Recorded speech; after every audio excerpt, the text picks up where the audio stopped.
Friends, ఇది మార్నింగే మా ఇంట్లో వేదాంశి ఏమో 9 వరకు నిద్ర లేదనమాట. వాళ్ళ డాడీకి 9 అవుతుంటే ఆఫీస్కి టైం అవుతుంది, కొంచెం సేపు ఆడుకోవాలని చెప్పేసి తనని లేపడానికి శాయశక్తిలా ప్రయత్నం చేస్తుంటారనమాట. అటు ఇటు దాటి 8:30కి అయితే నిద్రలేస్తుంది. లేచాక చూడండి రెడీ అయిపోయారు. వెళ్ళాక వాళ్ళ డాడీకి హెల్మెట్ తీసుకొని వెళ్ళి ఇవ్వాలన్నమాట. వాళ్ళ డాడీ బయటికి వెళ్తుంటే తనని కూడా తీసుకెళ్తారని హ్యాపీనెస్ అనమాట. ఆ హెల్మెట్ అయితే మొయ్యలేక చూడండి ఎంత కష్టపడి తీసుకెళ్తుందో అనమాట. నేను తీసుకొస్తాను అన్నా కూడా వినదు.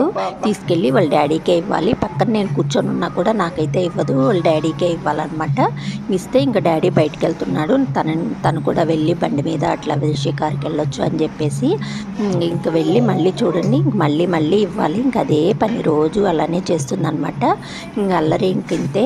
ఇంక అయిపోయాక ఇది నైట్ టైం అనమాట, నిద్ర రావట్లేదు. వాళ్ళిద్దరు చూడండి ఎలా ఆడుకుంటున్నారో. ఇలాంటి మరిన్ని వీడియోస్ కోసం